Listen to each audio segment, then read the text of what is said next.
seeing everybody at Rama. Good fight. We've got all the highlights right here on In This Corner right now.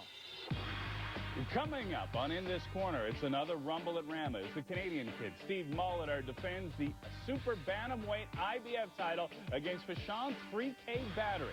And with 4 super middleweight titles on the line, it is a super fight. We'll preview the Joe Calzaghe-Mikhail Kessler fight. There's all that and more coming up on In This Corner with Russ Anber. Hi, everybody. Welcome back to the show. I'm Darren Detition, along with the coach, Russ Anber. We are glad that you tuned in. You're well? You get that right every time. I'm well. I had a great weekend. After coming back from Rama, I drove to the Hamilton Air Force Association, where I emceed the Pro-Am snooker tournament. It was very exciting. I know. MC Amber. Can't touch this.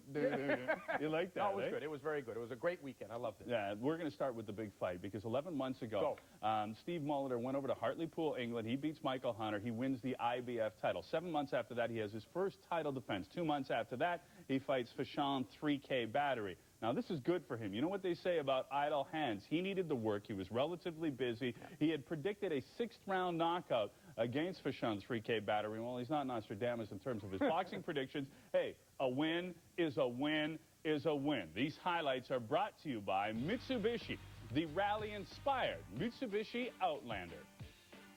But here he is, 3K Battery, makes his way to the ring at Casino Rama. The Canadian kid will try to keep his undefeated record intact here tonight. The final minute of the 4th round. See, that shot's just not going to... See, leaning forward like that, that's just going to get him caught. It did right there. Oh, yeah. Oh, and a shot from Battery. Molitor's got him in trouble right now. Molitor's trying to break him down. And you know, when you, that's what... That's another one.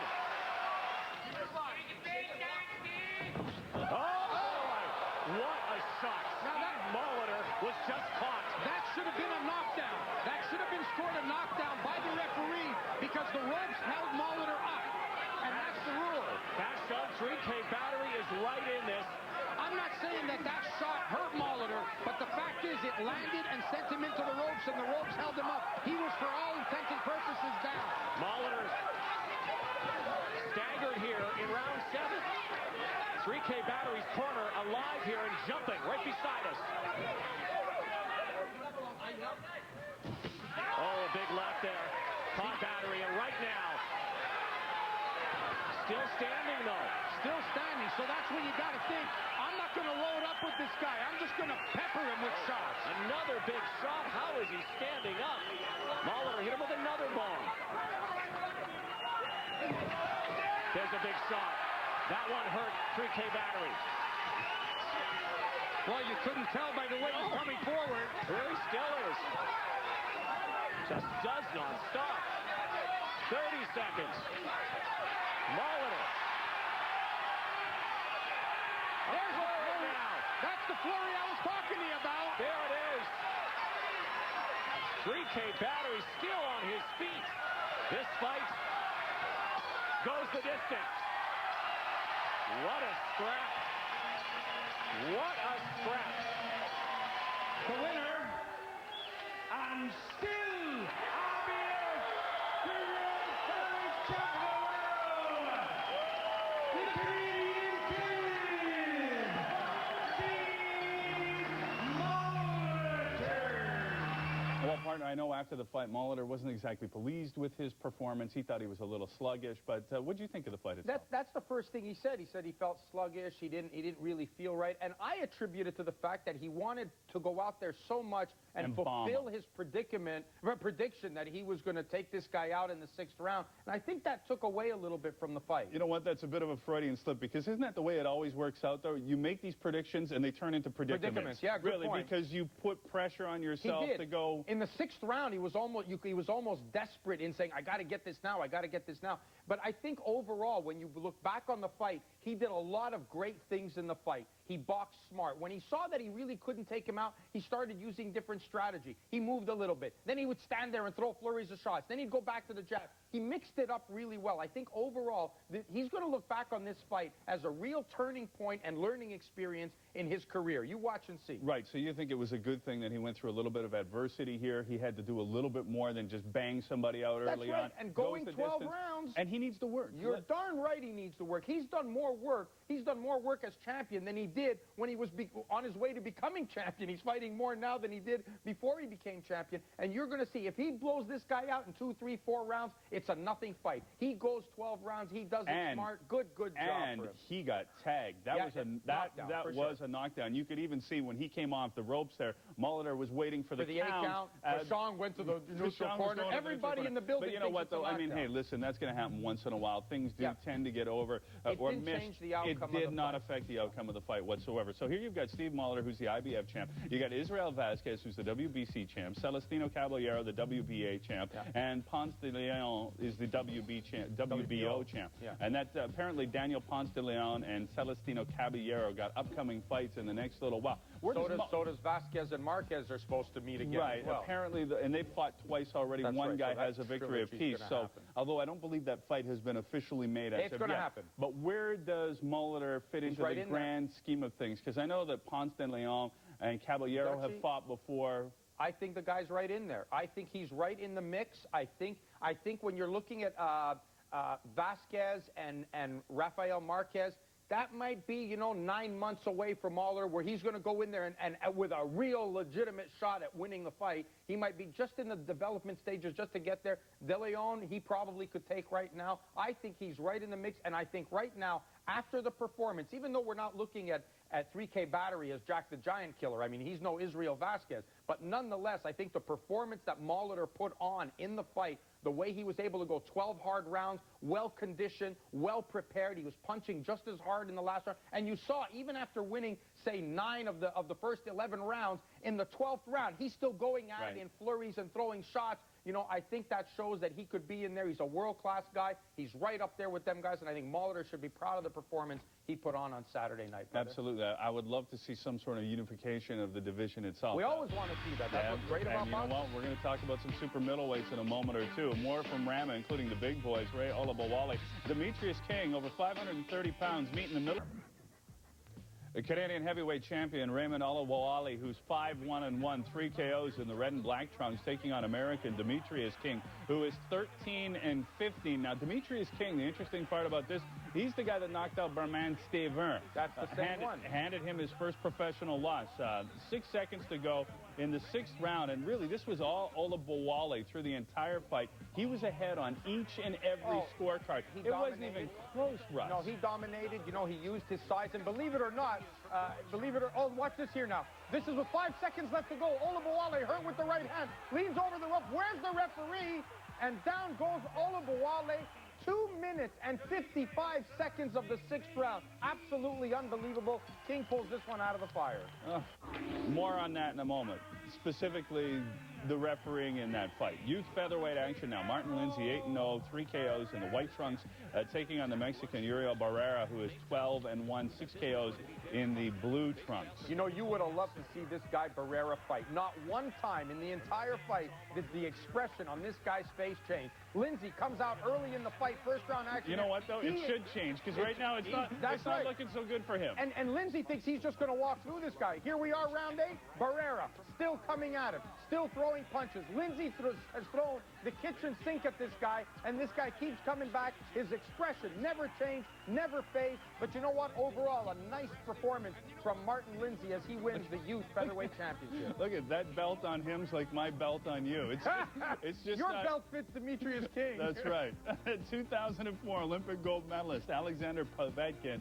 I have a lot of people don't like the Russian heavyweights. I've fallen in love with their fast hands, though. I love these guys. He stopped former IBF and WBO heavyweight champion Chris Bird in round 11 Saturday night. They fought in Germany. The IBF heavyweight elimination bout ended when Bird's corner threw in the towel. Bird, it's time for him to pack it in. Two-time WBC lightweight champion Jose Luis Castillo scored a 6th-round TKO over Dan Casilla on Saturday night. They fought in California just 3 months following the very successful Rumble at the River Rock. West Coast Promotions put on another good show from what we gather at the River Rock Casino in BC. In the main event, super middleweight Mark Machine Gun Woolnow won a unanimous decision over Karim Chartrand. Also on the card, heavyweight Ross Purity, who once gave Vladimir Klitschko his first loss, won a majority decision over Carl Gathright. Now, we saw the Olabawale fight. That gentleman right there is Edgar Loaiza. He was the man in charge of this bout. And you know what? He wasn't in charge at all. Watch this. Look at this shot. Watch what happens here. Watch the shot in the back of the head. He's just watching. Doesn't say anything again. Another shot in the back of the head. Doesn't say anything. And here, he just waited so long. Olabawale defenseless, and he just waited. What is he doing? It was an awful job. And I spoke to Ken Hayashi afterwards. I said, that was just, you're supposed to be there for the protection of the fighter. Were there no he points? Didn't protect nothing. He didn't say anything. He punched him twice. He didn't say anything. He didn't say anything. It was awful. What's the matter? You got lockjaw all of a sudden? I don't know, brother. It was bad. It wasn't What good. about you? What did you say? Were you screaming? I said, you got to get in there between these guys. He's supposed to be there for the protection of the fighter, doesn't he? No, That's what he's supposed to be there for. Did not protect the fighter. I've seen Rusty ringside before. I'm surprised you didn't snap and throw your headset in there. Rod Black held me back. Manny Pacquiao, but Manny Pacquiao, I thought I was holding you back. Manny Pacquiao is looking for work. Apparently, he wants to get into the ring with Juan Manuel Marquez. Now, they fought, what, in 2004. The first time they fought, it was Classic 2. Pacquiao comes out. He's fighting Marquez. Boom, boom, boom. Knocks him down 3 times in the first round. Marquez gets off the canvas, ends up in a draw. Now, the shadow of Pacquiao is looming over the November 3rd WBC super featherweight clash between the champion, Juan Manuel Marquez, and the Rocky Juarez. Now, Marquez has been dodging questions about the Pac-Man throughout his preparations to fight Juarez on HBO Saturday night. Says he will not talk about his next fight until he takes care of Juarez, which is a good strategy for him because Rocky Juarez is not a pushover. Absolutely. And the pretty boy is doing some more talking. The WBC welterweight champion says he doesn't expect officials in Las Vegas to put up with any roughhouse dirty tactics from Ricky Hatton when they meet December 8th. Mayweather said the Vegas officials are firm but fair, but he also said that if Hatton doesn't fight clean, he will play along. Quote, I truly believe in an eye for an eye. If you hit me low, I'm going to hit you low, and I'm just saying he's a dirty fighter, unquote. I'd like to see Edgar Loaiza work that fight.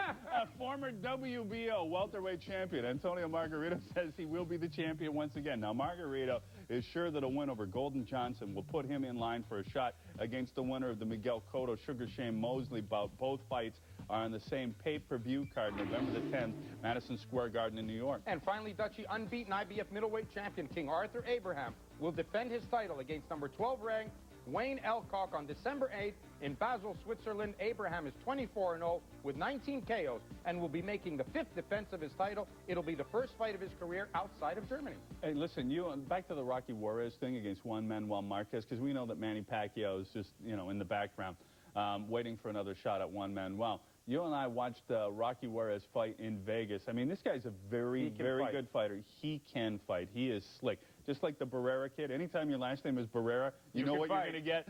Same thing with Juarez. I think that as much as I'd like to see Juarez win, Juan Manuel Marquez, win, but he's going to be there. Oh, he's going to be there for sure, 100%. But you want to see that match. The one fight in boxing that hasn't been signed that has to be made. Are you listening out there? Has to be made is Juan Manuel Marquez against Manny Pacquiao. And you know the thing we're doing about having the viewers send in their fights that got away? There's one that got away from Pacquiao. He's got Juan Manuel Marquez down 3 times in the first round. The fight ends up a draw, so there's one that got away for Pacquiao. And Pacquiao must redeem himself in that fight. He must meet Juan Manuel Marquez again. Well, I would like to see it. You'd like to see it. And you know what? I think the boxing fans want to see it, too. All right. Still to come. It is perhaps the most highly anticipated fight in the history of Europe, one of the most intriguing. 14 years ago, Lennox Lewis stepped into the ring with Frank Bruno. Yep. There was a young 21-year-old kid making his professional debut on the undercard, and his name? Joe Calzaghe. You're correct, sir. You told me that. Well, he won that fight, and you know what? He has not lost since. I mean, this guy... That's crazy. It is, because he's been a champion for a decade now. He's got a professional record of 43 up, 0 down. He's never lost. This upcoming weekend, he's going to step into the ring in what is a super middleweight fight with Mikhail Kessler, who is also never lost. No, the Great Dane is fantastic. And you know what? All Europe's abuzz. All of boxing fans are abuzz with a preview of that bout. Here's Russ. The combined numbers are staggering. 82 wins, 61 knockouts, 0 defeats, 4 world championship belts. But there can only be one winner. On Saturday, in a packed Millennium Stadium in Cardiff, Wales, hometown hero Joe Calzaghe will face Mikel Kessler in perhaps the biggest bout in the history of Europe. It's always a special moment in boxing when the two top men in each weight class meet head-on, belt for belt. Both fighters have so much to lose. For Calzaghe, it is his history-making career, numbers and streaks that have him mentioned alongside some of the sport's greats. The Pride of Wales is currently the longest reigning title holder in any weight class in boxing, recently passing the 10-year mark as the WBO super middleweight champion. Should Calzaghe win this weekend, he will surpass the 20 title defenses made by Bernard Hopkins and the great Larry Holmes. He would be level with Sven Ottke and Ricardo Lopez, leaving only Darius Misiszewski and Joe Louis as the only fighters with more successful championship defenses.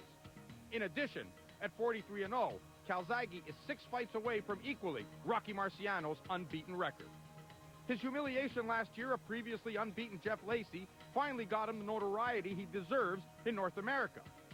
Mikel Kessler is 28 years old, 7 years Calzaghe's junior, but has amassed an equally impressive record in his 9 years as a pro. The Viking Warrior will be making only his 3rd trip outside his native Denmark, but has taken on and destroyed all foes brave enough to make the trip to Copenhagen to face him, including former world champions Marcus Beyer and Canadian Eric Lucas. The winner of this weekend's bout will hold all but one of the super middleweight belts.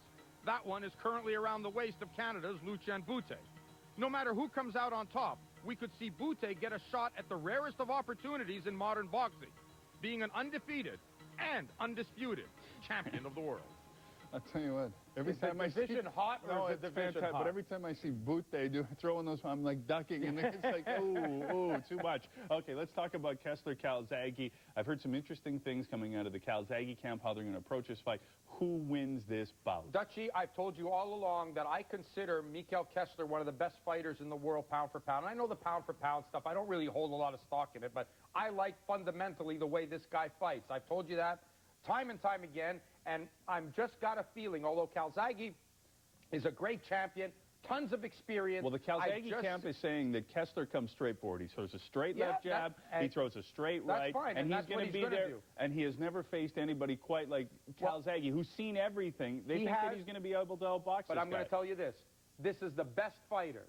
Listen to me. This is the best fighter Calzaghe has ever faced. That's all I'm saying. I'm going with Kessler. Right. And it's close, but I'm going Kessler. Does Kessler go and knock him out? Because we know that the Great Dane, the Viking Warrior's got a lot of thunder. Is he going to be able to knock this guy out? You know what? I mean, I think Calzaghe is going to have to commit in order to get knocked out. I'm not sure that he gets the knockout, but I think he puts a pretty dominating performance. Okay, that's my call. Stylistically, when you take a look at these two, I think it makes for a good matchup. I hope it lives up to all the hype. All right. Calzaghe better use the southpaw advantage. Well, that's what he's saying. He's going to dance around him and use all his experience. When we come back, Rusty, this is my favorite part of the show. Let's get at it. Me, brother? Bing, bing. There's the bell. The head of HBO recently sent a letter to Sports Illustrated, ripping them for continuing the story about boxing being dead. What do you think? You know what? It's about time. And you know who did that? Ross the Boss Greenberg. And you know what he did? I'm going to tell you why. Let me preface this for you a little bit. And even if this is the only question we get to, it's going to be worth it. When they did the report on the Kelly Pavlik-Jermaine Taylor fight, they started it off with, well, is Pavlik the guy to save boxing because boxing's dying? That's the same line they used when De La Hoya fought Mayweather. So Ross Greenberg had enough. He wrote a letter and said, well, you guys have to start every story with, is boxing dying? If boxing's dying, why did we get 4.2 million viewers for De La Hoya Mayweather 24/7? Why is the entire world abuzz with Mikel Kessler and Joe Calzaghe, with Miguel Cotto and Shane Mosley? Why are all these great fights happening? If that's the only way you can start a story, stop doing it, because it's your fault for not giving justification to the sport and covering it the way it should be covered, because there are millions of viewers out there who follow boxing and who buy it. And on that same note, I'm going to tell you something else, because we had another letter came in. I'm going to tell you, did you see one single result in a Toronto paper on Lucien Boutte winning the world title?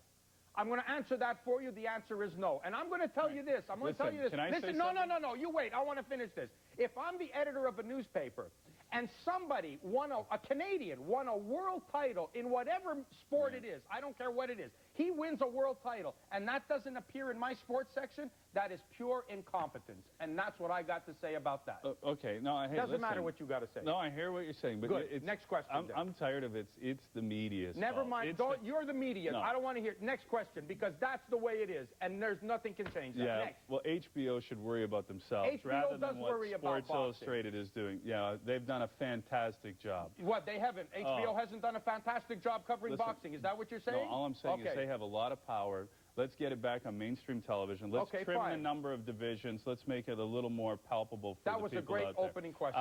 With all the good boxers coming out of Canada right now, who is your top 5 pound-for-pound list in our country? This comes from Dean. Okay, all right. Hang on, Dean. I don't want to go in any specific order, but let's start off with our 3 world champions. Steve Molitor, Joachim Alcin, Lucien Boutte. There's 3 right off the bat. Let's go to our next 2 mandatory challengers, #1 contenders for the title, Herman Ngojo and Adrian Diaconu. So there's 5 right there, and that's not to mention all the other guys coming up, the Jean Pascals, the Anthony DeCaries, Sebastian Gauthiers, Adonis Stevenson, all these guys that are coming up on the Canadian scene that are going to make their mark in the world.